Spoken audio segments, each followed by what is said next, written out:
Good morning, good afternoon, good evening, everybody. I'm not sure where in the world you're dialing in from, so please, if you can open up the chat for me, put in your city where you're dialing in from. As you might tell from my accent, I'm Ollie. I'm from England, reasonably near London. I hesitate to say London. I'm about an hour away, but that's where the accent's coming from, and that's where I'm dialing in from today. So please do, as I said in the chat, put where you're dialing in from. Today, we're here to discuss why our best techs leave and how we can keep them.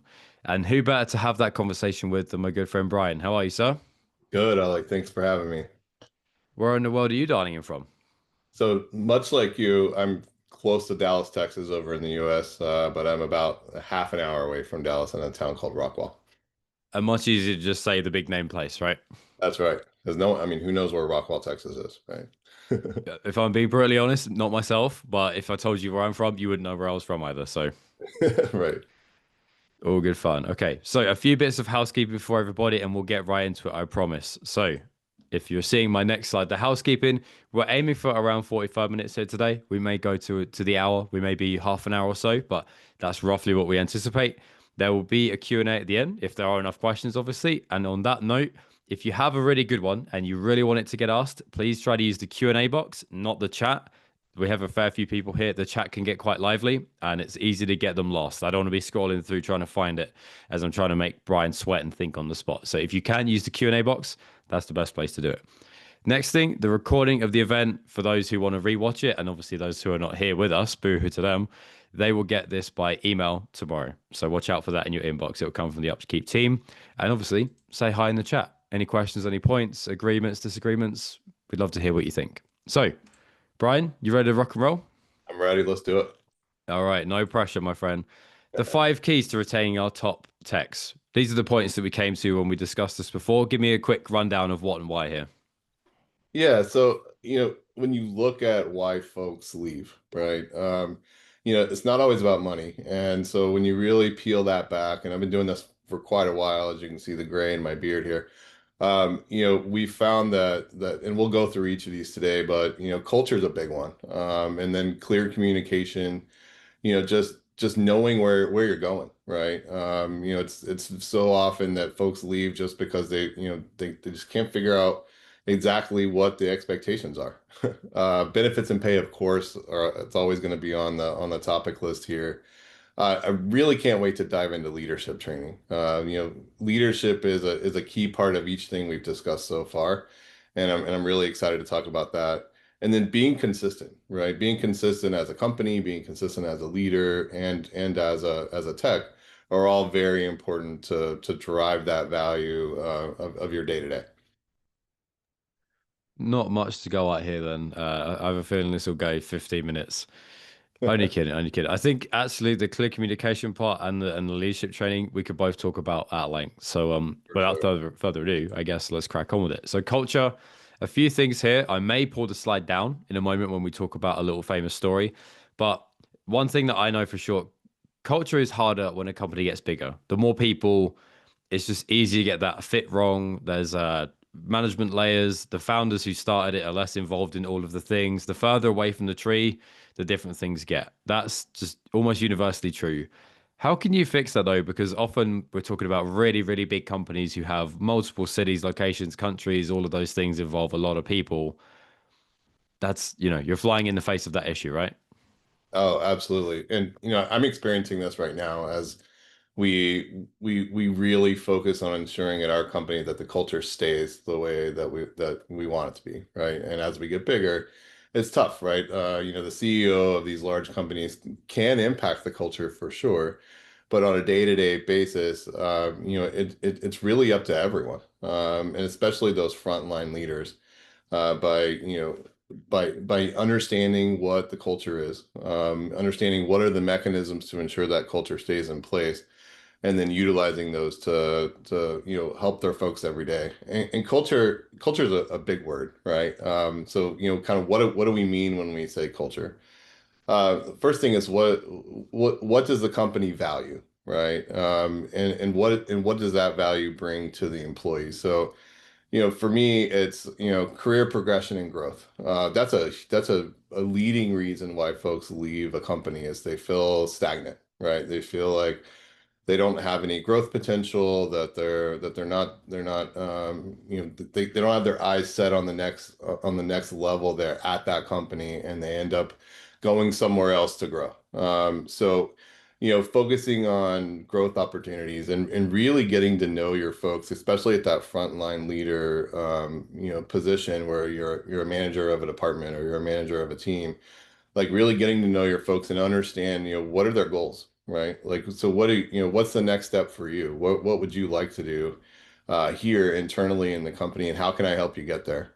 That's huge, huge. If you don't have that conversation, then you don't really know where your folks want to be, and they may end up not being there with you, right? So I've seen that a ton. Also feeling unappreciated or unacknowledged, just having that culture of praising when good work is being done. For instance, at our company, we do it during the staff meetings. We do it whenever the team gets together. It's part of our culture where, we take someone who's done great work that week and say, hey, I want to give a shout out to Lacey because she's been out in the field and she's done amazing things, and just kind of give an overall, one, it sets the bar for what great looks like, but two, Lacey walks away from that conversation feeling appreciated and seeing and feeling seen, right? She's out there working really hard, and her leadership recognizes that, and that part of the culture to give a shout out and to give praise. Another thing is the environment that we're creating from a culture, right? So you can unintentionally create a bad work environment by focusing too much on the work at hand. And that sounds crazy, right? We all have to get the work done. But the and we'll talk a lot about this during the leadership side, right? But for that frontline leader and for the leadership in general, setting that strategy and ensuring that everyone knows where we're going, right, is hugely important. And as part of that, not believing that you're the smartest person in the room, right? I'll tell you a quick story, and I know we have another one, but I worked for a leader at one point. We'll call him Frank, who, Frank always had the right answer. He would come into the meeting, and all of us worked for him, but he would come into the meeting and tell us the direction we were going, right? We're solving this problem. This is the way you're going to solve it. You guys go out and solve it. What that made all of us feel was that our voices are not important. And even though we were highly skilled and were hired in this position to bring those skills to bear to help the company, we weren't being allowed to utilize those skills because Frank had the answer, right? And so ensuring that that doesn't become part of your culture either, right? I always tell, folks at my company, and it's always true, but I'm never the smartest guy in the room, right? I want to hear what everyone else has to say because I learned so much from those sessions where I stop talking and I listen, and we go around the room and I get to hear how, other folks would approach the problem that we're trying to solve. And at the end of the day, I learn a ton, and we end up with a better answer than we would have had if I'd have just walked in and said, "Hey, this is how I want to solve this problem." So, just understanding, where we're going, and also supporting the folks, removing roadblocks away from getting, whatever the task is done, and doing that in a collaborative way so that everyone has a voice. What do you think of this, Brian? I often think the word culture is misunderstood. Personally, I use it in tandem with the word nature. So I say it's not in our nature to do Sure. A and B and C. It is in our nature, and by that I mean culture, to do B, D, E, and F, and so other like from there. That I think it's easy to think culture is buy a ping pong table, buy a fridge full of fizzy drinks, or company lunch once a week. Those things. Maybe they help. Maybe that's your crowd. Cool, whatever. No shade to the ping pong table, but I Sure. think those things get stapled as, oh, we've achieved it, tick box. And then the nature is more like what you were talking about. It's about the recognition, and it's the well done, and it's the what are you trying to do next, and it's the here's how I could help you do that better, not you did this wrong approach. That's the nature part of it. Yeah, for sure. I would say that, I mean, no shade on the ping pong table either. I'm terrible at it, but it's fun to play.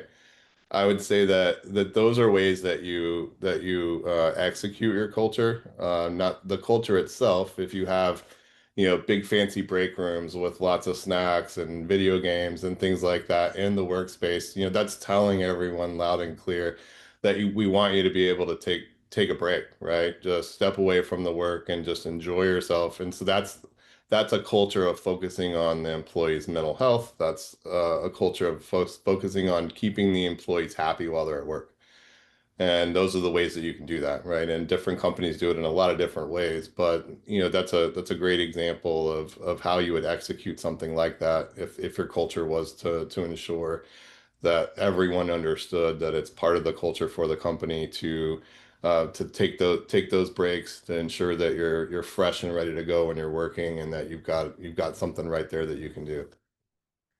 Speaking of, when we talked before, you gave me a brilliant story about JFK and a janitor that he had a quick conversation with that stuck out and has now become pretty famous. I think it illustrates your point very well. You want to share that one real quick?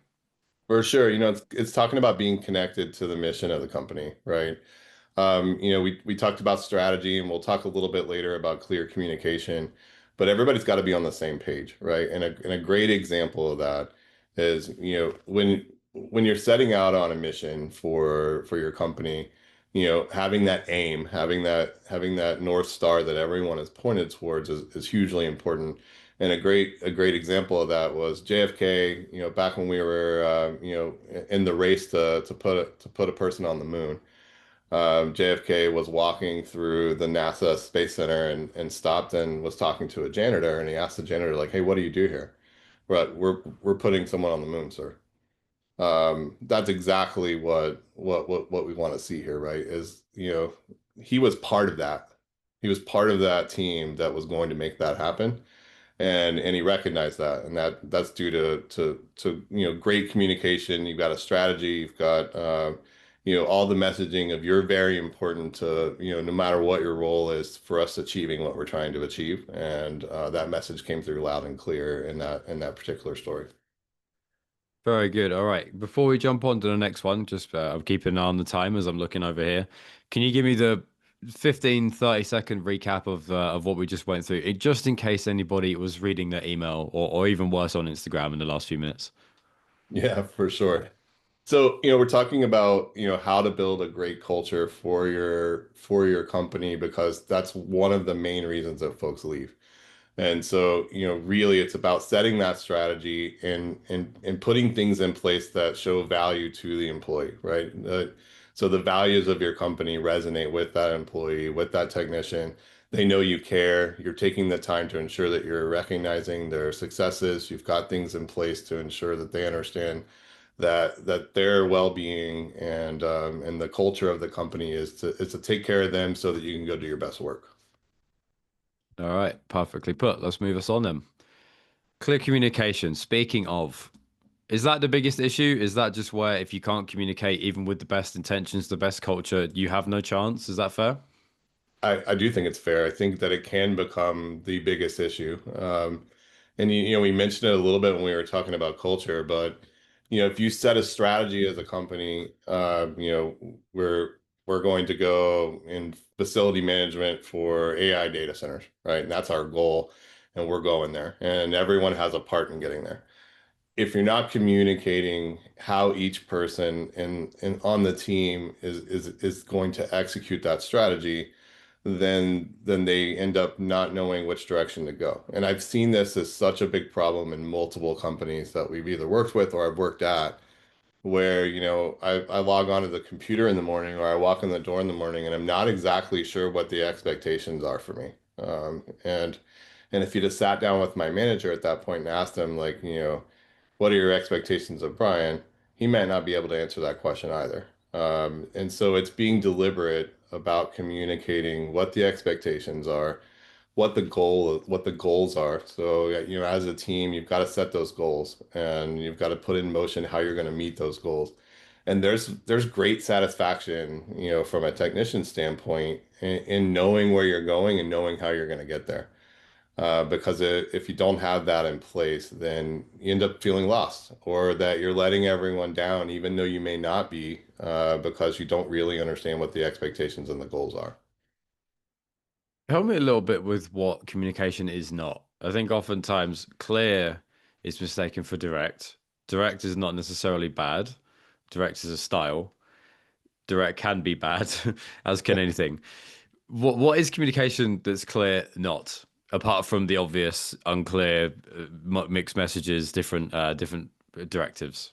For sure. I'd say in most cases, it's not telling someone every single thing they need to do to get there, right? Because that goes back to the story I told earlier, where you're not allowing them the freedom to use the skills that they bring to the table.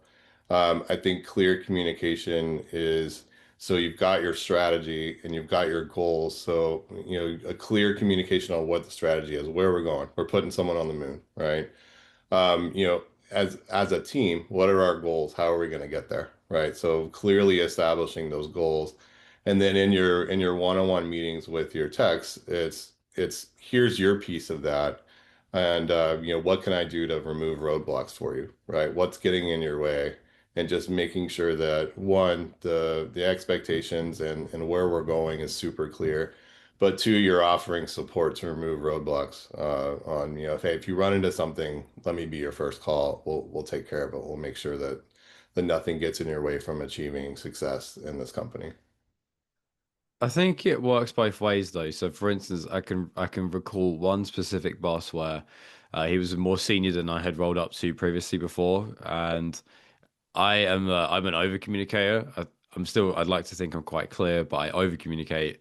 Which when you're talking to more senior people, or if they have a larger team of people that roll up to them, is a challenge for them and is not necessarily helpful. And if he and when he helped me to realize that and understand it, how we could then adjust to meet in the middle was good communication. Do you find that you run into that often with tech, particularly on a bigger team? Communication might be well intended and clear, just too frequent or too infrequent, and that therefore makes it not good. For sure. And I've definitely seen that. I worked at a large tech company for quite a while, and there was lots of communication, and it was so frequent you didn't know where to look, right? So they had these pages that everyone, the leadership would post on, other folks would react to, and you were kind of expected to know what was going on in each of those, but there was so many channels of communication in place that oftentimes you wouldn't catch the important things that came through because you didn't set, with your team, like, hey, if when I'm communicating something important, it's going to be via email or it's going to be via chat or this place. Without setting that and you have multiple channels of communication, then your communication ends up being inadequate because even though the information's out there, it was, you have so many channels of communication that, not everyone's going to go to the right place and so therefore everyone's not on the same page and we're not putting a person on the moon. Right. Not every day do we do that. Okay, just before we move on, I think it would be good to say, is there a 3 point checklist I can self call out if I have in every or if every week, no, maybe not every single communication, have I achieved these three things or have I hit these three fails? Therefore, I didn't do a very good job. I think is a good way to try and eradicate. I think a lot of people would agree with this point that communication is very key in all facets of life, never mind just work. Yep. But doing it well is easier said than done in some cases. So what can I kind of identify in myself that helps me know I'm not doing it? For sure. I would say, do you hit the goal of your communication? Did you did you utilize did you communicate the channel in which that communication was going to be to go out with? And did you hit your target audience? And I'm hoping I'm answering your question here. But answering those three questions for yourself as you're communicating will help you make sure that the right folks, the folks that you intend to see what you're putting out, see that. And then I would add a fourth, and that's follow up, right? Follow up and get feedback on, hey, did you see, the goals that we put out? Do you have any feedback for me on that? If you ask the folks about that, one, you're engaging them and being part of the solution, but two, you understand that did the feedback get there, or did the communication get there, and did it hit the way that you intended it to hit? Very good. All right. Any last thoughts, anecdotes before I move us on? Not for me. I mean, it's just like I said in the beginning, this is a hard one, right? It's not an easy one to solve. I guess none of these are easy, but It is something that I've seen kind of over and over again, and it's all well intentioned, right? No one intends to communicate poorly. I guess I'd put a tack in the multiple channels of communication because that's the one I've seen hamper communication the most. As well, I posted it on this feed. You didn't see it. Well, there was 200 other feeds that got posted by other employees the same day, right? Of course, I didn't see it. Yeah, and then the email, well, yeah, that's a Right. different place. And then you text me, well, that's somewhere else again. So know the feeling on that one. Yeah, I mean, your folks should know if you're a frontline leader, if you're the CEO, right? Your folks should know what method of communication you're going to be utilizing, because if they don't know that, then they don't know where to look. All right, let's move us on then. So we've got a few different slides here, so I'm just going to have Bryan commentate for a couple of minutes on some general stats. I think it's important to talk about pay and benchmarking and knowing what you're paying people. You pay them below the market average, well, you may have a retention problem. You pay them above, you may have a retention problem for different reasons, potentially, or you might keep them very well, but you might not have a very successful business. So a few things to balance there at one given time. Got a few different slides here, Bryan. Anything particularly you want to call out? Sure, and this is in general, so maybe this one will be a little bit longer. I mean, you've got to offer competitive pay, right? But if you can't offer competitive pay to keep up with the larger companies, you've got to offer that growth potential, right? So, when we were a very small company, and even now in some cases, when I can't keep up with some of the larger companies from a pay standpoint, it'd put us out of business if I did, right? But what I do is I offer growth instead, right? Like, hey, I'm going to pay you a marketable, fair wage, but I'm going to give you growth opportunities from the get-go, right? Like, hey, I see you doing this, and I want to partner with you to make sure you hit that target. That's a way to keep folks, even if your pay is lower than some of the larger companies that are able to pay more, is to invest in that person and ensure that one, you're paying them fairly, but two, you've given them an opportunity to grow within your company, and then they may not leave for pay reasons alone. But this Any? one, yeah, general Sorry, go on. technician. This seems about what I see in the industry, right? It's honestly it's a little bit lower than I thought it was going to be, but yeah, if you're looking 23 hour dollars an hour as a median, that's seems in the ballpark for me. I Final thoughts, or shall I move us on to the next bit? think we can move. Okay. I'm trying to keep an eye Next on one. chat over here, but I'm not able to keep up. Um, All good, all good. Yeah, they're engineering technologists. I love that you called out drafters here. Yeah, this seems about right. From what the market is that I see. I'd say the same thing as last time, right? You know, I don't want to sound like a broken record here, but growth is key, right? To not lose folks for their salary. You either pay them a whole lot and they don't want to leave because you're paying them a whole lot, or they're staying because they know that they've got a place to go within the company.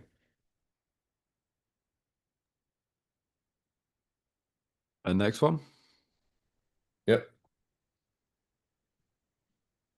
All right. Engineering technician. This is much like the one before, right? I mean, at the higher end of that, you're in the six figures. I wish we could pay all these folks more, honestly. These are the backbone of everything we're doing, right? The slides that we're looking at here. But this does seem normal, and as you're looking at marketable rates, you want to get as close to the high as you can, but it's got to make financial sense for the business, of course. I would just say if you're going in towards the low, I would question what you're offering outside of the pay. If you're on the 10th percentile, you need to make sure you have something pretty compelling for that person to stay in your company if you're gonna pay them on the low end of that. All right. So, one I know you can't wait to get into, Bryan. Yeah. I think we'll have plenty of back and forth here. Make managers the best leader that they can be. That's the ballpark of what does leadership training. I'm sure that is somewhere underneath it in a dictionary. Why and how is this so important for techs? It's important for everybody, right? It's definitely important for techs because this is one of the main reasons that people leave. I've seen it over and over. People quit bosses, not companies, right? And that's very true. I've lived that personally, right? I think the first thing I would say from a leadership standpoint is ego has no place in leadership, right? How good you do as a leader doesn't matter. And that's a tough pill to swallow, especially when folks grow into those positions organically and they're like, all right, I've arrived and I've got all the answers. I mentioned it a little bit earlier, but um, you know, inside of our company and the large tech company that I told you I used to work at, as a leader, there's no, and when you get your evaluations, there's no markings for what you did. We don't care what you did. What we care is what your team did. How did you grow your team? How have you enabled success for the folks that work for you? And I think that's a core tenet of most of the leadership training that I've attended, and it's something I deeply subscribe to. Is once you move from an individual contributor to a leader, then as an individual contributor, I want to know everything you're doing because what you're doing is helping. That's what the expectation is. Once you transition into a leader, I want to know what all of your folks are doing, right? I want to know how you're managing that team, how you're enabling success and removing roadblocks for your team. And it's not about you at all. And so I think that's one of the key things that we see, from leaders, and it's tough. I'm sure everyone that's listening to this right now has worked for a leader or a manager that really thought that they had the right answer and they had their own best interest at heart and not yours, and that was deflating, right? So I think that's a key point to get to here is it's not about you as a leader, it's about your team. I've noticed this many times that, and this applies across different markets too. For instance, in sales, this is rampant. The high performers make management. They don't necessarily know yet how to be a good manager if they're going to be a good manager at all. Yeah, That's not necessarily always the case, but it's pretty commonly the case. How can you make the case for proper leadership training? I'm not suggesting your point here is to make a formal training academy and a full nth degree, but you know, it's training is not, well, you're 45 days in the role. Let's give you an afternoon or a one-to-one. Like that's not you becoming a good manager or leader, is it? So how can we kind of make the case and or maybe even formalize this sort of stuff so that a new promotion or a new hire has this where they need right. it? You know, the answer for me for that is mentorship. But I'll tell you, I think having a good baseline course in leadership training is a good idea, right? As an onboarding tool, if someone's coming into a leadership role, like getting that formal training aspect as as kind of a baseline is a great thing to do. But I think mentorship is the most important part. So, having leaders that have that experience and have learned that, spending time with those leaders and not in a condescending way, but in a, hey, this is the way that I've tried and here's the results that I've seen, and I'd love to see you do that. For me, when I'm talking to my VPs and the leaders and my team, that's what I always try to do. Not that I have all the answers, right? But give scenarios on, hey, would like to see us approach it this way because I've seen great results there. Try that out and let me know how it works for you. And then just being very clear about, hey, this isn't about you, right? This is about the team and how are you building your team up to have success. I think someone that works for you, succeeding far in the company and eventually reaching every goal they ever have is the best case scenario for a leader, right? Because that means that you've done your role of building that person up, removed all those roadblocks from success, and put them in a position to succeed. Help me picture. So, if I got really down into it, Yeah. how much of the time are you expecting someone to give? Is this a do it when and where you can, go out of your way, or is this a X amount of time per week, have lunch together? Is it not budgeted for? How do we make sure this happens? And is I can totally understand your logic path. I'm trying to see how it hits Yeah, a more a business sheet where you have to say what's someone doing with their time. for sure. I think there's a few models here. I mean, the one that I would tell you right off the bat is having one-on-ones. If the mentorship is coming from your supervisor or the leader that's assigned over your area of the business, everyone should be having one-on-ones anyway. You should at least take 30 minutes a week to sit down and get to know your folks, understand what problems they're having, getting their role done, and that's a perfect opportunity to put that mentorship in place. If you have more time, I think it's a great idea to have the mentorships section as a separate meeting where you have the weekly check-in on the work, and then you have a check-in on, hey, how are things going? How's the team doing? What challenges are you running into there? I know everyone doesn't have a ton of time, and so I've done both. I've had scenarios where it was covered in my weekly one-on-one, and I've had scenarios where, we had a little more time and we were able to dive a little deeper. The other thing I want to mention is, your first line supervisor or the person right above you may not be the one that you want mentoring you. They may not be the one best positioned to do that.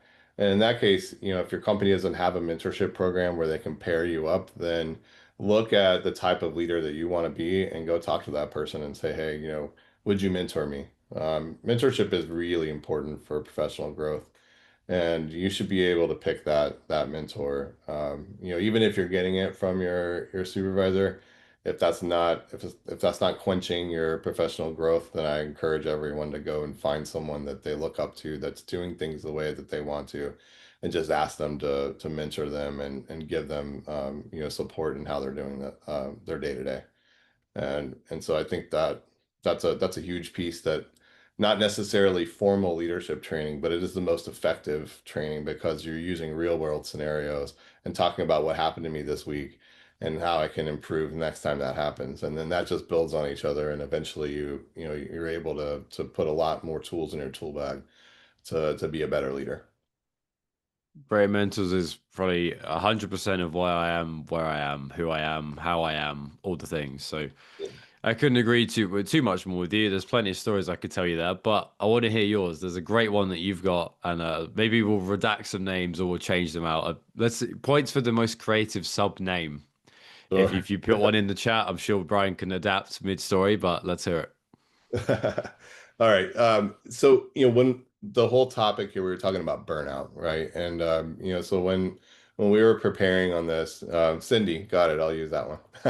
When we were preparing, to talk to everyone today, we were talking about, how do our employees burn out and us not even know? And we've touched on it a lot here, but it's really about knowing your folks, right? And so I gave Ollie a story in our company, right? We have an employee named Cindy. Thanks, Ollie. And this employee was working like crazy, and I didn't have any visibility on that. I knew that everyone was working long hours. I knew that everyone was working really hard. But we have a culture, or one of our core values of family, right? And so, it's up to everyone to ensure that folks are taking the time to spend with their family. They're not working too many hours, and we're not going to burn folks out. Well, this one, we were so focused on getting these projects done, and Cindy had been working really long hours, and it wasn't picked up at first, and it just happened to be, knowing Cindy's mannerisms and how she normally is and interacting, I'm like, something's off, right? So we sat down and we talked to Cindy, and we're like, hey, what's going on? Oh man, like I'm just so busy, and I'm not eating as much because I'm always, working on this project, and I'm so close to getting it done, but wow, it's really weighing on me. Cindy was more than happy to continue doing that in that moment. But if you start stacking those projects up, oh, well, last time Cindy was able to get this done and I didn't need to put another resource there. The next one will do the same thing because it was successful last time, right? If you're not paying attention to burnout and paying attention to when your folks are going a little too far above and beyond, then that quickly leads to burnout. And pretty soon they're thinking, I can't do this anymore, right? Like I'm not eating, I'm not sleeping, I'm not doing the things that make my life happy. I'm just doing work. And then all of a sudden you've lost that tech, and you've lost that tech because you weren't paying attention. So I'll tell you, from a leadership standpoint, it's very, very important to know your folks and to pay attention when something seems a little off so you can dive in and figure out what's going on and remove, I keep saying removing roadblocks, but that's a roadblock. You can be a roadblock to yourself where I'm really focused on getting this work done and I'm going to work 18 hours a day to get it done, but that's not good for me and it's not good for the company long term because I'm not going to be able to sustain that. And so you're kind of blinding the resource challenge from the leadership at that time, but you're also, you know, taking all the joy out of what you're doing every day. And it's just slowly dying until you can't do it anymore. You could be a roadblocker for yourself. I think that should be a t-shirt. So before we move on, give you the quick summary of this one, and I'll move us on to our penultimate one.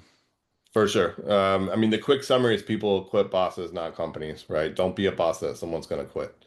So take the time to learn that your ego doesn't matter. Take the time to listen and be quiet and hear what your team has to say for how you're going to solve problems and get through these challenges. And then make that effort to get mentorship and training as a leader to ensure that you're providing as much value to your employees as you possibly can. Because ultimately what matters is their success, not yours. All right. Next up, consistent standards. Oh boy. If this was so easy, we'd all be doing it, wouldn't we? So where should we even start here, Brian? We've danced around this all day, right? But I will tell you, being consistent is right along with when we talked about clear communications. It can become a big problem, right? If you do things sometimes and then when you get busy, you don't do them anymore, then your team can't rely on those things. Right. So, we talked about proactively, we talked about handing out praise earlier. Like that's got to be part of your day to day, right? That's got to be something that you've put in. So if you have a meeting, for instance, we talked about my staff meeting, that's the first thing we do. As we go through, we have a team growth question actually first. So it's the second thing we do. But it's calling out who did great work that week, right? But it's part of the agenda. So I would say make these things part of the agenda. So if you want to drive and build culture, it's got to be part of your agenda, and you do that consistently over and over and over again. And so that's really what we're trying to bring home here is it's great to have an idea about how to, create a great culture or bolster the happiness factor of your folks so that they don't leave. But it's not going to work unless you apply it consistently. So make it part of the agenda, make it part of your day to day, and ensure that you're paying attention to the things that we talked about in the last session, right? Who's getting close to burnout? Who seems a little off today? Let's make sure that we pull those folks aside, and just make sure you're looking for those things. Managing your workload is another big thing. I mean, we're all busy. Everyone on this call is busy, right? And so prioritizing these things that we're talking about today is hugely important because if you don't, it's one of the first things that can go away because you're not invoicing someone for leadership, or you're not invoicing someone to keep your folks from leaving you. It's something inherent, and you have to make sure that that stays as a priority within your organization. Um, Rules of thumb. So we had fun with this one, didn't we, Ali?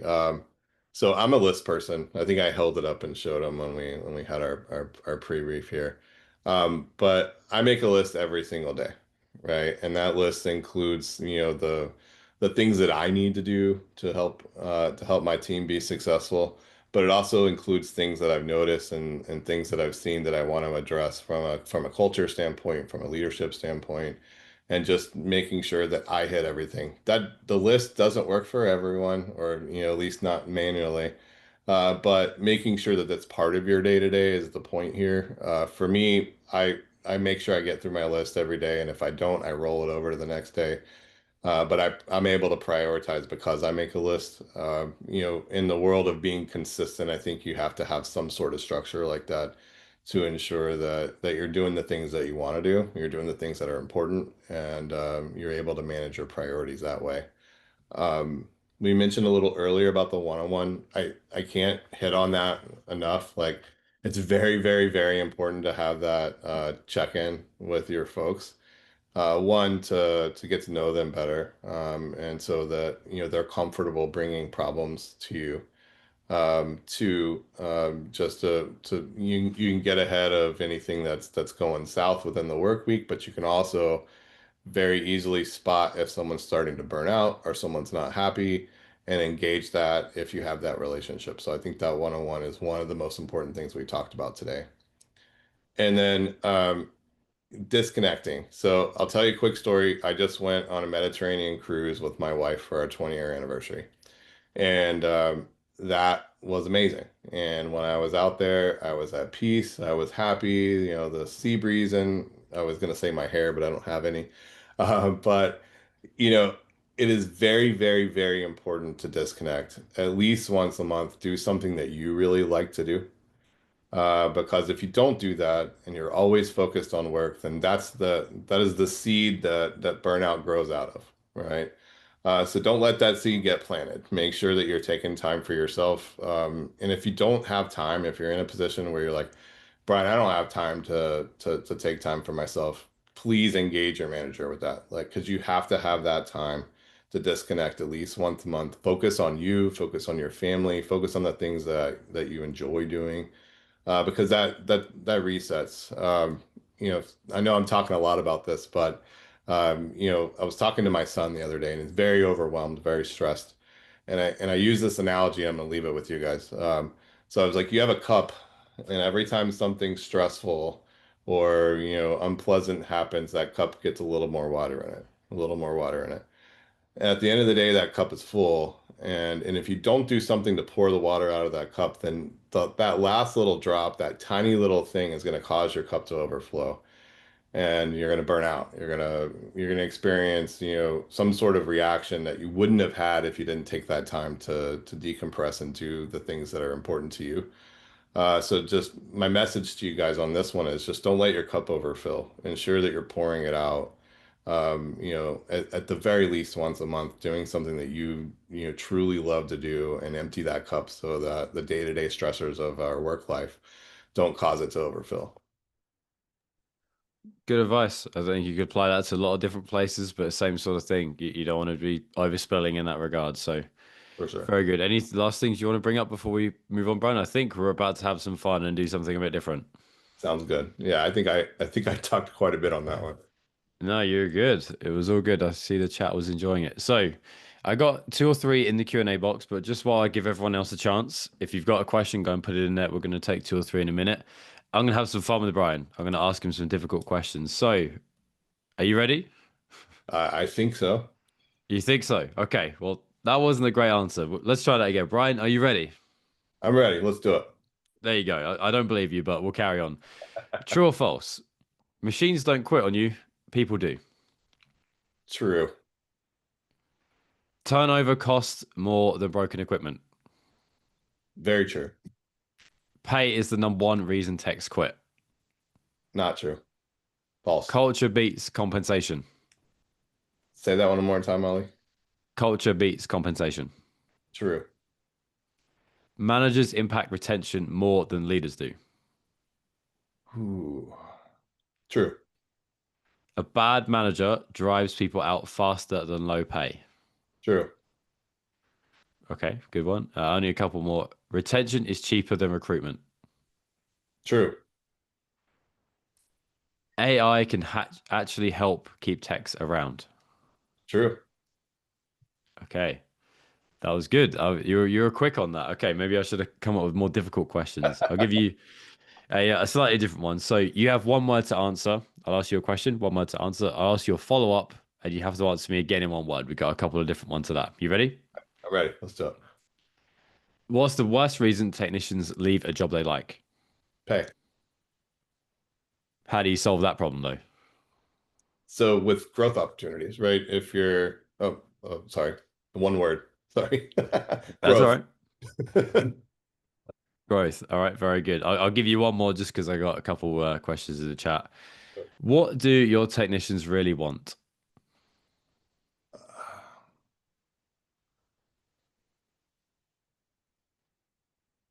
Fulfillment. How do you give them fulfillment? Culture. This guy's a pro. All right, ladies and gentlemen, I will take us to the Q&A box. So I've got the first one at the top of my screen that I can see is if you're a small org without lots of management roles to promote people into, how do you offer a career path?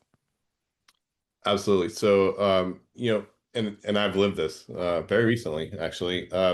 So when you're a small company and you don't have, a bunch of paths for them to go, it's important to know that they're part of that nexus of the company, and as the company grows, they grow as well. And so it's really important to understand, like, what do they want as the company grows? Where do they see themselves fitting in? Where do they see themselves, as part of this explosive company as the growth comes? And then you lean into that and offer a career progression in that area, right? Is there training that they need to get there? Offer that training, remove that roadblock. Is there something that they need to learn internally? Offer that as a resource. I think that those things, are hugely important. When we started this company, I wasn't able to pay folks very much because I just didn't have the money, right? But what I could offer is, hey, they're part of this. They're part of this awesome experiment, right? We're going to go do great things, and we feel like there's going to be a tremendous amount of growth, which there ended up being. And I wanted them as part of it. So they were in the boat rowing with me, and I needed to know which job they wanted to be as they went, so that I could help support them get there. And be honest too. Like if they say, I want the CEO, you're like, I'm not ready to retire yet. So is there anything in the middle, Right. But it's a good, honest conversation to have from a growth perspective, even if you don't have a big company. Even the tiniest companies will have growth. Or they, yeah. So that's my answer to that one. Hopefully that helps. I think so. All right, I got one from Ahmed that I saw he put in the chat earlier on, so I'm going to go to that one now. If an employee has planned to leave, is there any way to retain them? It depends on the reason, I would say. But the answer is yes. And I think that's very important to understand. Like if someone mentions that they're planning to leave, understand what those reasons are, right? You may not always be able to overcome the specific reason, but you may be able to give them an alternate path to stay. For instance, I talked about, the how I can't pay folks what, these large tech companies can pay them. And if they're leaving for pay, I just want to understand, is there something else that I can do? I may not be able to give them a raise to get up to where they want, and sometimes it's black and white, right? They need it and they're leaving because they need it. But a lot of times you've got ways to retain those folks by just figuring out what the underlying problem is, because a lot of times it's not actually pay, or it's not actually the reason they're giving you. There's something else there, and just really understanding from a place of wanting to learn and ensure that you're not losing your best folks. Having that real conversation, I think it's hugely important to do that. So yeah, I think there's always a way to keep some folks, but the most important part is understanding why they're leaving, because they may not be the only one feeling that way or seeing that, right? And so you need to get ahead of that and ensure that you're not losing your folks for a reason that you're not paying attention to. Very good. All right. So with that, ladies and gentlemen, I've got an idea for you. If you can pull up your phones and open up the camera and point it right at the screen just before I change slides, I promise you it is not a picture of me on vacation or anything worse, but you'll want to see what we have here. Head over to this QR code. I'm sure that in the email that we send out, we can put a link to the same place for those of you who, as Daniel says, I'm not going to rickroll anybody, but you're well worth going to the site here to check out UpKeep. Obviously, we put on webinars like this for a good reason. Hopefully, you've learned a bunch today from Bryan. Before we jump, Bryan, A, thank you very much for your time and all of your wisdom. B, where can people find you, what you do, and find out more about maybe having a conversation with you? Sure. Yeah. So at Compass Facilities, we really focus on eliminating the issues, the failures that cause your facility not to run at tip-top shape every day. We are at www.compassfacilities.com. We've got a pretty wide range of service offerings that we do for all areas of our business, right? We work with data centers, we work with hospitals, manufacturing facilities, oil and gas. But from a reliability, asset management, work management perspective, to ensure that you've got, processes and training and so that your people are and processes are ready to go as your machines are. Love that. All right, ladies and gents, we're out of time. I think that's the end of the show. Put in the chat if put 10 if you had a lovely time. Put one if you didn't, or maybe don't, just to avoid my heartbreak. But hope you enjoyed this webinar. We're going to be doing plenty more of these. We have a few more booked in, so keep an eye on your inbox. You'll be seeing those. And if you follow us on social media, obviously UpKeep on all of the channels where you spend your time, we'll be there. I see a few tens. Thank you very much. You're making my day. I'm sure you're making Brian's too. I don't even see any ones. So, on that note, before someone does it, just out of spite, thanks for watching. The recording will be with you tomorrow morning. Watch out for that. Anything that you need, ask the UpKeep team. Follow that link, and we will see you on the next one, guys. Thanks very much. Yeah. Thank you guys.